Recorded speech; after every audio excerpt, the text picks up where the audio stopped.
Si se corta a la fuerza una línea de alta tensión, se descubre que el circuito en realidad no se puede interrumpir. En cambio, se genera un largo arco eléctrico. Estos arcos pueden alcanzar temperaturas de decenas de miles de grados Celsius.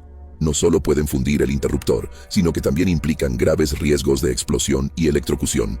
Para resolver este problema, se necesita un tipo especial de equipo de interrupción, el interruptor de hexafluoruro de azufre. El hexafluoruro de azufre es un gas muy especial. Su densidad es mayor que la del aire y además no es inflamable ni explosivo. Si se libera, incluso puede apagar el fuego como si fuera agua. Lo más importante es que tiene una estabilidad extremadamente alta y una fuerte capacidad de capturar electrones, lo que le permite mantener buenas propiedades aislantes incluso a temperaturas extremas. Los dos extremos del interruptor están conectados a las líneas de alta tensión. En su interior está compuesto por dos partes. En la parte superior hay una barra de cobre fija y en la parte inferior un manguito de cobre que puede moverse hacia arriba y hacia abajo. En condiciones normales de funcionamiento, el manguito ya ha envuelto la barra de cobre, manteniendo el circuito conectado. Debajo del manguito hay un cilindro y un pistón. El cilindro está lleno de gas hexafluoruro de azufre. En la parte inferior del interruptor se instala un mecanismo de control mecánico compuesto por dos pares de resortes y un conjunto de engranajes, encargado de impulsar el movimiento ascendente y descendente del manguito. Cuando el dispositivo de protección de corriente cercano detecta un aumento anormal de la corriente, envía una señal de activación al relé. El émbolo del relé empuja entonces el mecanismo de bloqueo situado delante, liberando el resorte del lado izquierdo. La tensión del resorte empuja una placa, y cuando la placa desciende, acciona una biela que tira hacia abajo. La parte superior de la biela está conectada a un eje mediante un engranaje. La rotación del eje hace que al mismo tiempo se tiren hacia abajo las tres bielas situadas debajo del interruptor, las cuales están conectadas al manguito. En ese momento, la barra de cobre y el manguito comienzan a separarse. Como se mencionó antes, al separarse se genera un arco eléctrico de altísima temperatura. Al mismo tiempo, el manguito presiona el pistón hacia abajo, lo que hace que el hexafluoruro de azufre se eleve y llene el interior del interruptor.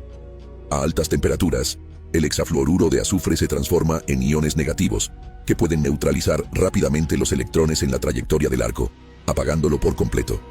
En ese momento, el circuito queda interrumpido. Para una doble seguridad, normalmente también es necesario desconectar manualmente el interruptor. Al ver esto, surge otra pregunta. En líneas de alta tensión que pueden alcanzar cientos de miles de voltios, no existe ningún voltímetro capaz de medir directamente un voltaje tan alto. Entonces, ¿cómo se conoce su voltaje? Esto depende del transformador de tensión. Debajo de su tubo aislante hay una carcasa metálica. En su interior hay un núcleo de hierro cuadrado, alrededor del cual se enrolla un conjunto de cables llamado bobina primaria. La bobina primaria se conecta a la línea de alta tensión. En el otro extremo del núcleo de hierro también hay otro conjunto de bobinas llamado bobina secundaria. Podemos entender su principio mediante un pequeño experimento de secundaria. Cuando una bobina se mueve de un lado a otro cerca de un imán permanente, al cortar las líneas de campo magnético, se genera corriente en la bobina.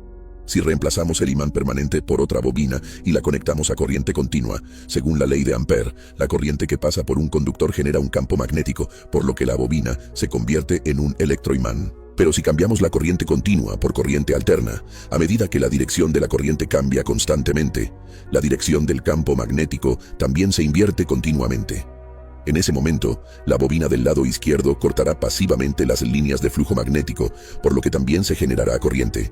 Así se completa la transmisión de energía sin contacto directo. Si enrollamos las bobinas sobre láminas de acero al silicio, se puede aumentar la eficiencia de conducción del campo magnético. Según la ley de inducción electromagnética de Faraday, el voltaje inducido es proporcional al número de vueltas del conductor. Es decir, si el número de vueltas de la bobina secundaria es menor que el de la bobina primaria, el voltaje inducido en ella se reducirá en consecuencia. En el transformador de tensión, la relación entre el número de vueltas de la bobina primaria y la secundaria suele diseñarse como 5000 a 1. De esta manera, los 500.000 voltios de alta tensión en la bobina primaria inducen 100 voltios de baja tensión en la bobina secundaria.